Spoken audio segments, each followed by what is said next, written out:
What I want to show you guys is how I hobble my horses. I think it's really good to teach them to hobble. I don't like to do it straight off the bat because I really want to get control of my horse's feet and make sure that, you know, I can move them and that they understand that moving their feet is not desirable unless I ask them to. And how I do that is by putting pressure on them when they're doing the wrong thing. If they want to move, I'll go ahead and get control of their feet, put it in my direction, and then offer them to stand still. And when they stand still, I'm going to reward them by just releasing all the pressure. So then once they figure that out, that standing still is a good thing while I'm doing stuff to them, desensitizing them and stuff, I'll go ahead and hobble them. And I have an old set of hobbles here.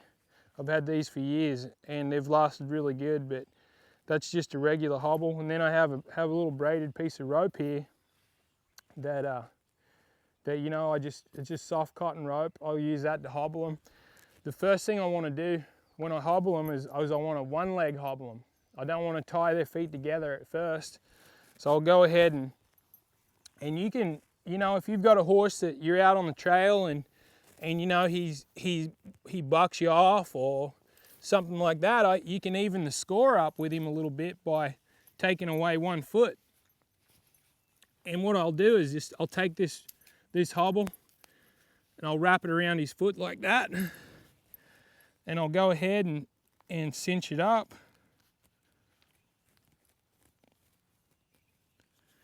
Now, the other thing this does is, you know, if you have a horse that's hard to shoe or doesn't like you handling his feet, it'll teach him that, you know, it's much better for him to just stand there and take it than it is to try and fight it. Now I want him to feel it and realize that he's just on 3 legs. There he goes. Now you can see that he's pretty comfortable with that. He's it's not bothering him at all.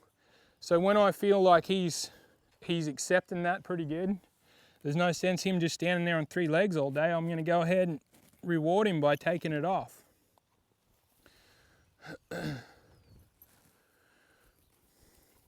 That's a good way, you know, if you have a horse that's really reactive, go ahead and three leg hobble them, because then they can still move. It just makes it a lot harder for them to move. It takes a lot more effort to travel on 3 legs than it does 4 legs. So I like to do that. I'll go ahead and tie that foot up and sack them out a little bit, you know, and teach them that they need to handle that pressure.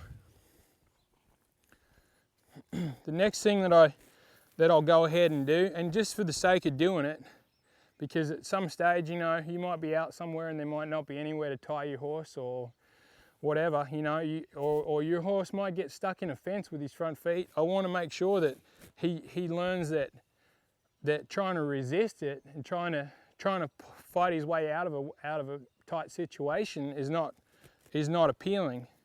So what I'll do is I want to make sure, and I want to be in a place where I'm safe and I'm not going to get struck, especially on a wild horse. So like if I have a horse that's not going to let me touch his feet, I'm going to build on that. If I can get to there, I'll go ahead and retreat. And each time I go down, he's going to decide, you know, maybe he's going to retreat again, because he doesn't know. If I just go ahead and grab him on the foot, he doesn't know if I'm ever going to let go of it. So what I need to do is reward him when he does it. When he picks his foot up, I'll go ahead and reward him.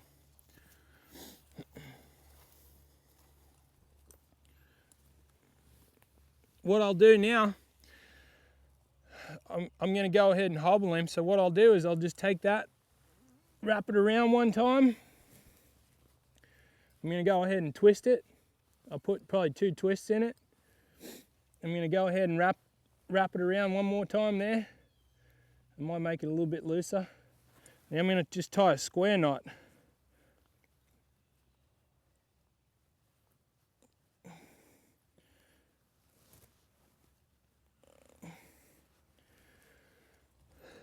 Now I want him to feel them, make sure that he knows they're on.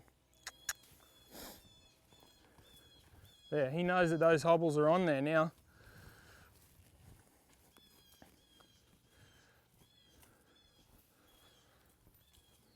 So while he's hobbled there, I'll just take this opportunity to go ahead and sack him out a little bit.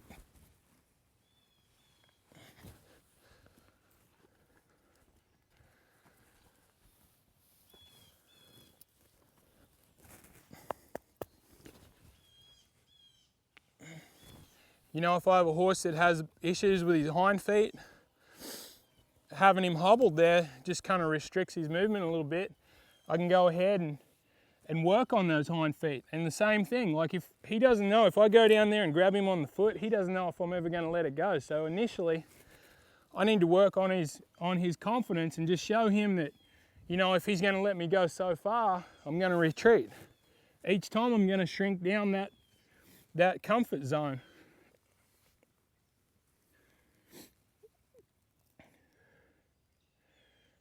I found that, you know, picking up a hind foot, you know, the correct way to do it is to keep one hand on their hip, and then that way if they go to jump or kick or whatever, you can always push them away. So I'll just lean on in there.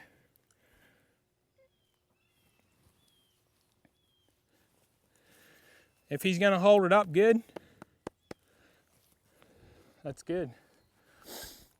I'll go ahead and do the other side.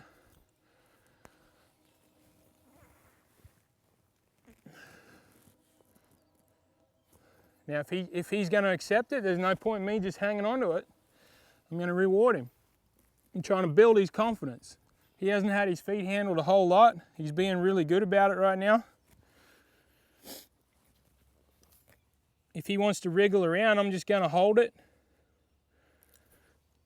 Try and find that little sweet spot that I'm looking for. Once he gives it to me, I'm going to reward him by putting it down. There you have it.